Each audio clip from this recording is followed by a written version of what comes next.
Hello, my name is Liam. I'm 24. I'm from Doylestown, Pennsylvania. I live with College in Six, CMD. I play wheelchair hockey with my buddy Luke over here, who's in the corner. Um, and I've been playing since I was about 8, I think. And I'm 24 now, so I've been playing quite a long time. But it's a very, very fun sport. It's a very inclusive sport. And I'm excited to talk about it today with you. My name is Luke HOBAN. I also play power wheelchair hockey. I've been playing for 17 years, so most of my life. I'm also from just around Philadelphia. I'm the assistant captain of the Philadelphia Flyers PowerPlay, where I play with Liam here. He's my captain. And we've been competing internationally for 13 years, and we won the last 2 North American championships. So that's very exciting. That's why he's the assistant captain. He fills in all the details. Yeah. I'm his bruiser. Yeah. Hi guys, it's a great pleasure to be able to talk to you here today. My name is JESPER SALTVIK PEDERSEN. I'm 22 years old and I'm a part of the Norwegian Para-Alpine Ski team. I'm from the west coast of Norway where there's not much snow, but I guess I've been lucky with my parents who first took me out skiing when I was 2 years old. I'm born with spina bifida, which affects my ability to walk, so I use a wheelchair when I'm not on snow. And when I'm on snow, I use a monoski, which is basically a seat with a shock absorber and a normal alpine ski underneath. So from the age of 2, my dad was kind of guiding me and standing behind me and turning. And from the age of 6, I learned how to ski by myself. And that was like a totally new world opening up for me. And yeah, I was able to do things on equal footing with my buddies and ski as fast as them. And to be able to not be locked to the wheelchair, but go and have fun in slopes it was like a dream come true. And from that point, it only went one way, you could say, I guess. I had my international debut at the age of 14 in Landgraf in the Netherlands, and yeah, I've been skiing all my life and just trying to enjoy the moment and become better every day. And that's the cool thing about alpine skiing. The perfect run isn't done yet, so you can always improve on something, even though you're the best in the world. So this season has probably given me the greatest athletic achievements so far. I took 3 golds and 2 silvers in the World Championships in Hafjell here in Norway. So being able to have my family in the bottom of the slopes and see me win all those golds, it was a dream come true for real. And we also managed to have prize money for the first time in para-alpine skiing. So that was a huge step in the right direction for making making para sports equal to normal sports really.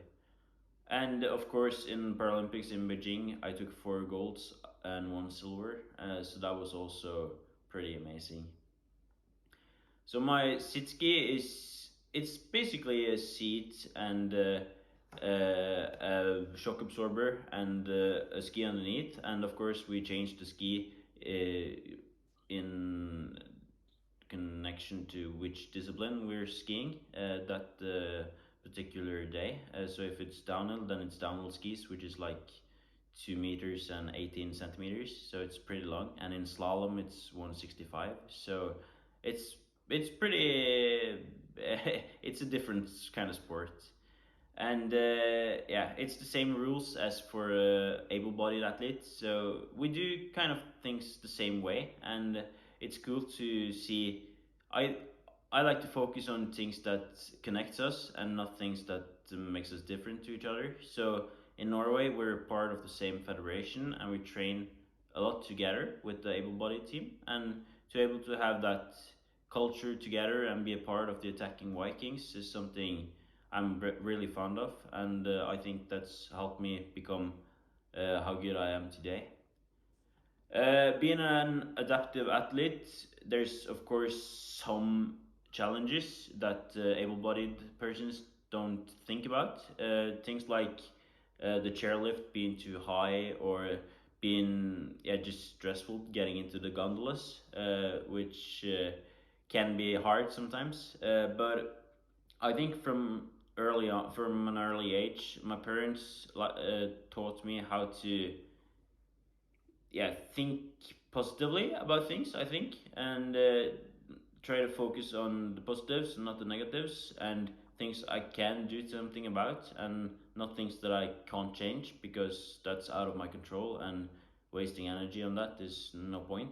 So for me, it's always been important to try to focus on the positive sides and do the best I can on the things I can do something about. And that's been really important for me. And I think there's something a lot of people can learn things about. I don't know, in Norway we have really unstable weather, and people are like, yeah, it's raining today, so I can't go out or something. But I tend not to focus on the weather, you can say, and try to do, because I can't change the weather by myself. So I think people can learn from that, to be able to just focus on things you can do something about and seize the day. It's been nice talking to you guys, and I hope you have a great day. Bye. My name is Garrison Rad. I'm from Brooklyn, New York. I'm a T12 paraplegic. I'm also a Team USA para-powerlifter. That's why I explains the arms. I'm currently 14th in the world in 132 pounds, which is 59 kg division. I'm also an author, a model. I've founded a non-for-profit organization to help individuals with disabilities get back into society. And I'm just like a jack of all trades. So feel free to ask me any question today. And I'm looking forward to being on this panel with the rest of y'all. My name is LACEY Henderson. I am currently in Denver, Colorado. So for the hockey guys, they already know this is a great town to be a hockey fan right now. I actually was diagnosed with a soft tissue cancer called synovial sarcoma when I was 9 years old.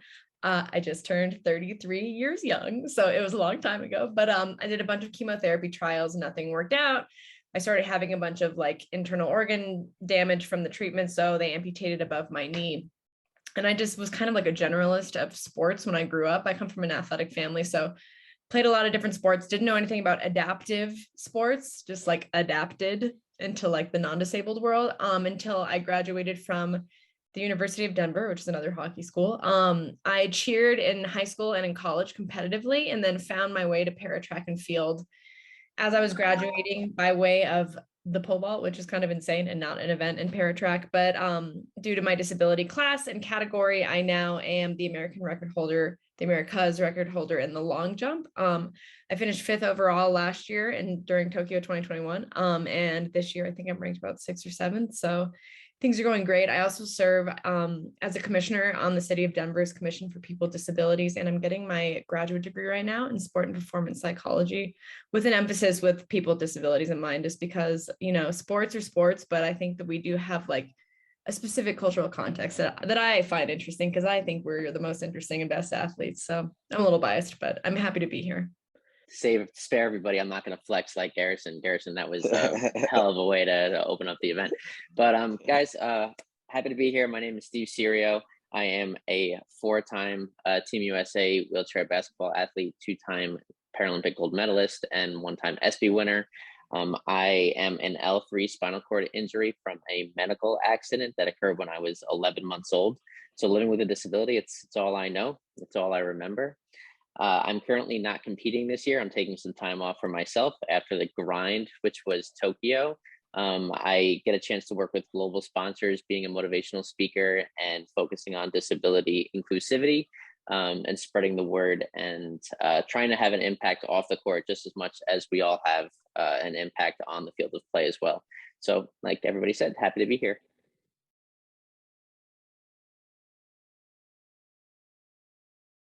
Do you want to go first? Sure, I'll go first. You're older, so you get to go first. Yeah. For me, it was sort of a matter of power hockey being the only option, or at least the first option. I grew up and tried to be involved in sports, and obviously couldn't really. And my parents found a power hockey team when I was like 7 or 8 years old. And I just showed up at the gym one day and started playing.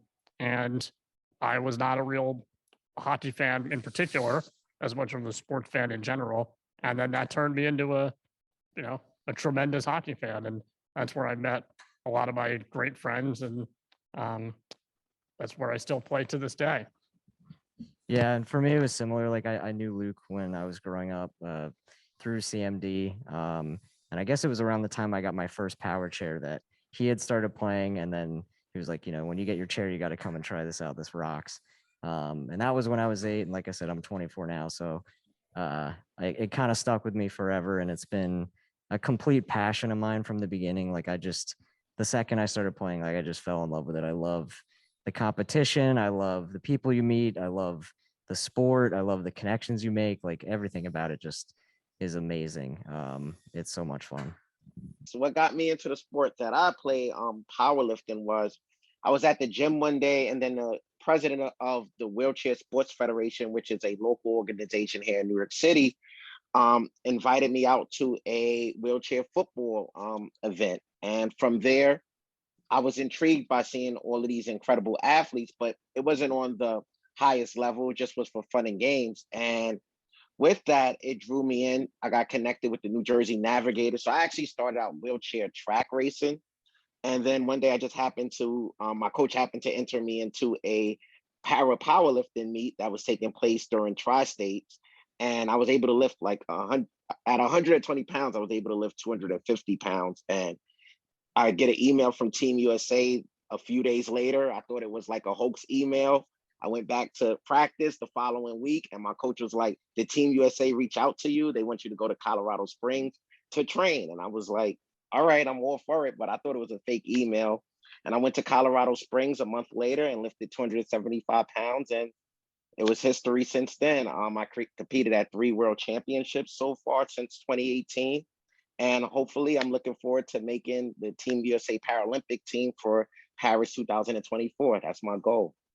I played like a lot of like the traditional non-disabled sports. I had what I like to call disability denial for a long time growing up. And I think it was just like a lot of like the internalized ableism. So when I was kind of I started pole vaulting, and I was like, what other amputees can I pole vault against? And as I'm Googling amputee pole vaulter, like it just keeps sending me to this thing called Paralympics. And I was like, I don't know.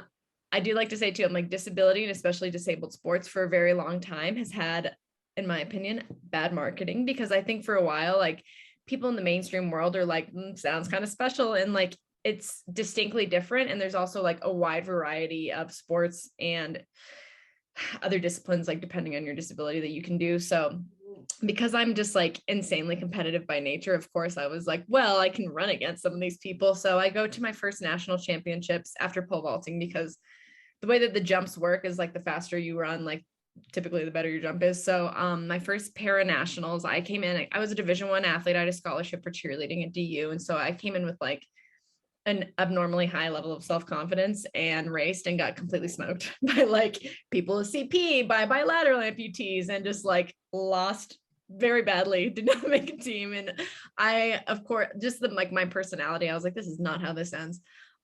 So I started formalizing my training skill set. I come from a track and field family. My dad went to Olympic trials for pole vault and was a 2-time national decathlete champion. So the free coaching was very essential for me. And slowly but surely, like brick by brick, kind of built my sport career that way. I found long jump after 2 years of running. I'm sure you all know, like no one disability is created equally. And even within like the disability categories, there's still like a lot of discrepancy. So it was suggested to me that I long jump, but like at this time I'm 22, 23 years old. And I was like, yucky, I don't want to get dirty.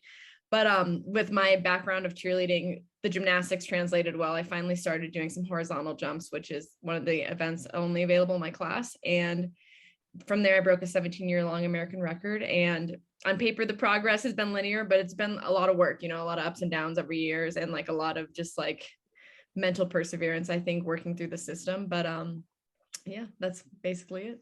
I'll kind of have a little bit of a similar story. So I don't know if I said it earlier, but I grew up on Long Island and I currently live in New York City. And even though I got hurt when I was 11 months old, my family, my friends and loved ones all raised me as if I didn't have a disability. So I played able-bodied sports growing up, and basically I just tailored the rules so that I could participate. While I'm a low-level spinal cord injury, I can walk with these huge braces, and I used to, waddle around with crutches. And basically, my life was about fitting into a world that was not built for me. And I remember I was a big baseball player growing up. So like when it was my turn to hit, I'd step up to the plate, I'd hit the ball, and then one of my friends would run down to first, and then I would take his or her place when the play was over. And that's what being an athlete meant for me. It was about inclusion. It was about me just kind of being with my friends, even though I couldn't compete with them at the highest level. And then when I was about 14 years old, the school board basically told me, the school that I was attending told me that I wasn't able to compete at athletics because of safety reasons and liability reasons for me and the other kids around me. And to be honest, it was the first time in my life that I felt disabled. Here are these people that don't know anything about me, don't know anything about my abilities, basically telling me that I can't play with my friends anymore. And so I did what any friend would do, and I became the manager. I became the manager of the track team, keeping times. I became the motivational football, coach that was basically like, hey, I can't be out there with you guys, but you guys owe it to me to give it your all. And after about a year of doing that in 9th or 10th grade, I learned that I wasn't born to sit on the sidelines. And it was through a physical therapist. This was before the age of social media, which shows my age. But there was a wheelchair basketball team that played and trained 10 minutes away from where I grew up at a rehabilitation hospital on Long Island that I never knew about. And I remember going under practice for the first time, not having any perspective about what wheelchair basketball was. I had no idea how you shoot from a basketball chair. I kind of felt like we played on those little Fisher Price foot hoops for kids that are like 3 feet tall. And I just remember going down and sitting in a chair for the first time and going through that first practice and feeling free from my disability. It's like adaptive sports has unlocked my true potential, not only as an athlete, but as a leader and as a person. And I tell people I haven't left the gym since in maybe about 17 or 18 years. To be honest, adaptive sports was never about high performance for me. It was just always about having something to be my truest version, my truest self. And I'm just so incredibly grateful that I found it. And now I think Garrison and Lacey can attest that we're really passionate about bringing adaptive sports to everybody, because it's provided us, with everything that we've all built up until this time.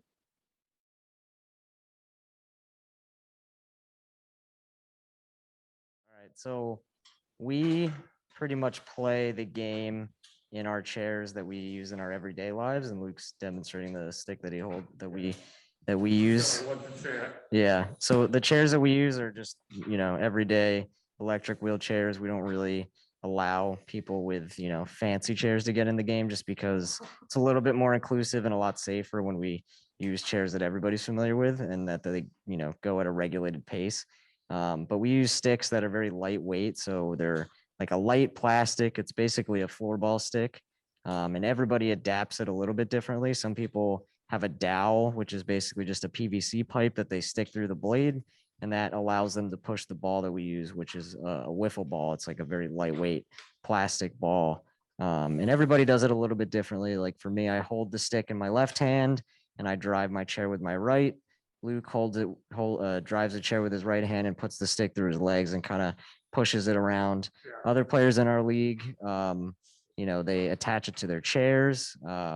People drive with their heads. I mean, yeah. Can you think of any other adaptations that I'm forgetting? Well, I mean, a lot of people, will tape it to their chairs or like bolt it or do various things because the whole point of the sport is to be as inclusive as possible. And in particular, when you're dealing with power chairs, you get a huge gradient of people who are like simply just paralyzed from the waist down and can have like full upper body strength, to people who are paralyzed like from the neck down and can't, and like Liam said, drive with their head on their headrest. And so people do all sorts of crazy things. And whenever someone joins the sport, one of the first things we do is get out, 10 or 12 different sticks, a bunch of different like power tools, and try to jerry-rig something on their chair so they can figure out how to play. And, whether that involves, some hardcore engineering or, I use a hair tie to keep my hand on my stick because my wrists are weak. So that way I don't drop my stick when I, start body checking people, which used to be a problem. But yeah, it really just depends on the person. And that's one of my favorite things is making it work for everybody. And with me in the sport I compete in, para-powerlifting, we use a specialized weight bench. So typically with an able-bodied bench, your legs are down. With this particular bench, due to my sport, to keep it fair, because we have various disabilities that compete in it, our legs are extended outward. So it's like a bench with our legs raised. And that's of course, to keep it fair. And I do want to mention that adaptive equipment is very expensive. So that's one of the main things. It took me a while actually to get that particular bench due to the fact that the costs were just so high. So we used a makeshift bench where we'll still have my legs raised. However, it wasn't the bench that I compete on currently. And that was one of the things that was big with me, was to get this particular piece of adaptive equipment. Well, since the hockey guys had their sticks available, luckily for me, I had my running leg in my house. So this is the running leg that I run and jump on. It's like, okay, I'm casual up top and very casual on the bottom. So I wear a similar socket and wear a microprocessor for my everyday leg, but I switched into this. This is a mechanical knee. It's like a glorified door hinge. And this is like, you guys remember like the Cat Williams joke where it's like the bent back paperclip running foot? Like that's exactly the physics like compound of this carbon fiber blade that most of us run on. They come from different manufacturers. There's different alignments that everybody has specific to their disability. And just like Garrison said, like the cost of adaptive equipment and prosthetics is like marginal compared to a lot of other, like I know racing chairs, I know a lot of specialized chairs and stuff is just obscene. So that is probably like one of the biggest barriers as well for para track and field, at least for anybody that uses that adaptive equipment. But I try to maintain as much as I can. I've used stuff. I love that he said he was like, I use a hair tie. Man, a hair tie can do a lot. It does a lot of heavy lifting, honestly. I've done socks over the knees to protect it from sand, hair ties all over to do a lot of other holding. So it's funny that we use a lot of adaptive equipment. I feel like not specific in like the adaptive marketing aspect, but it adapts. Yeah, for me, I actually have to use a separate wheelchair to play wheelchair basketball. So I currently live in New York City, which is one of the least accessible places on planet Earth. So my everyday chair has to be as small and as sleek as humanly possible to fit through all these small doorways and to get up all these crazy curb cuts. And I have to actually physically transfer into my wheelchair basketball chair. And for anybody who's never seen a wheelchair basketball chair, it's very similar to a normal wheelchair that I use. The wheels are slightly slanted, which we call cambered, to aid with our agility and our stability.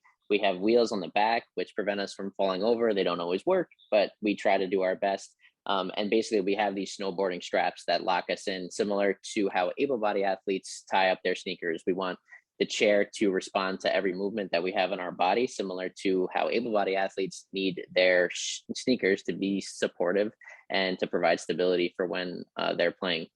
Again, I'll highlight, I'll echo what everybody said. The cost of adaptive equipment is a huge hurdle for all adaptive sports athletes, especially kids with disabilities, because their bodies are constantly changing.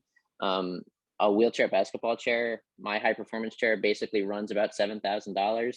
And if you're a kid with a disability, especially a kid on the high performance path, you might need a new chair every year, every 2 years. Luckily, there's a number of nonprofits that are working constantly to remove some of those financial burdens for adaptive athletes.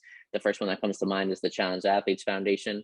If anybody's not familiar, I really encourage you guys to go on their website or look them up on social media. They're incredibly influential in the adaptive sports space. But yeah, I think we've all highlighted a little bit of differences between all the different types of equipment. I also like to echo that, some duct tape always helps. Maybe if a hair tie is not available, we've all kind of been there. But yeah, it's a very diverse field, and every single disability, every piece of equipment is different, but they're imperative for what we're trying to do as athletes.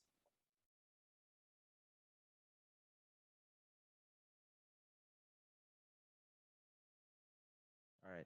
Yeah, I think that's one of the trickiest things that we've come across, just because there's only 3 leagues in the country for us. There's Philadelphia, there's Michigan and Minnesota, and that's it. So, we're always trying to figure out ways to grow it. I think my advice would just be start small. Yeah. That's basically how we did it. It was just a couple of buddies in a high school gym, just shooting around the ball. And I don't know, I feel like that's the best way to do it. I don't think you can expect a league to just, pop up out of nowhere. You kind of have to build it slowly, find people who are interested, find people who aren't interested, and make them come. Just have, people show up, start small, and then go from there. And hopefully you'll build something along the way, because these things take time. Yeah, it's not about like having low expectations. It's about having like realistic expectations to start and saying like, okay, I have myself and like a friend that I met at MDA camp who want to play hockey or whatever your sport is. So we're going to go to the YMCA, every Saturday afternoon at, 3 o'clock or whatever, and set up a regular time. And, whoever shows up can play with us, and we're going to start small and slowly recruit more people. A lot of people have joined our team either through word of mouth or through various hospitals and like physical therapists that are familiar with us, and then refer people to our sport. And that's a pretty common theme once you have but the key to that is that you have to have a starting foundation so that those people can say, yeah, there's this team that plays, every 2 o'clock, every Saturday at 2 o'clock in the gym. Like, go to this place and they'll help you out, as opposed to trying to go from 0 to 100 all in one go. Like, sort of be comfortable, not necessarily being at a internationally competitive level right away, and just be in it for the fun. Yeah, and also see what's out there online. Like, there's already a lot of communities that exist out there. They're, not always well known, but those that are legit, I guess, try and make themselves known online, and that's probably another good place to start. My advice would be to try any and every adaptive sport. The reason being is because you might excel at a sport that you never knew that you would be great at. That's what I found in my case. And shout out to the New Jersey Navigators for exposing me to just about every sport that was out there, even though I lived in New York. Yeah, and another thing is the Challenge Athletes Foundation, just like what Steve said, they are very supportive and helping individuals that would like to get into sports, especially adaptive sports. So yeah, go for it. I too am a generalist when it comes, especially for young people. I think like the sport specific adaptive equipment is great, but I think when you're young, like just trying things that are new, like finding something that you enjoy doing, I think helps kind of plant the seed for longevity, not just in like elite sport, but just like general health and fitness and just for life, which is useful. But I do think like starting at your local government levels, like most cities and states have some sort of like adaptive rec leagues, adaptive, like at least adaptive programs that are local to you. Like at least they'll have those resources available. If not, Colorado Cross Disability Coalition is very good, as well as like CAF, some of those bigger organizations. But I think finding something local, at least to have access to like being exposed to the sports and being exposed to other people in your community that are maybe doing sports that would be available to you.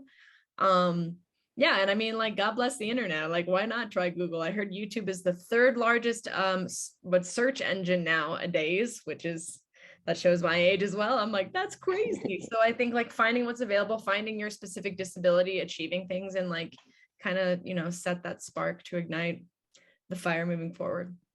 Yeah, for me, wheelchair basketball is a pretty prolific adaptive sport. We have over 200 teams, over 3,500 athletes. I encourage you guys to just Google wheelchair basketball in your communities. And even if you feel like your disability will hold you back, in my opinion, wheelchair basketball is an extremely inclusive adaptive sport where even if you don't have upper limb mobility or dexterity, you can still play because of the classification system. And that's really what adaptive sports are about. It's about kind of bringing people together.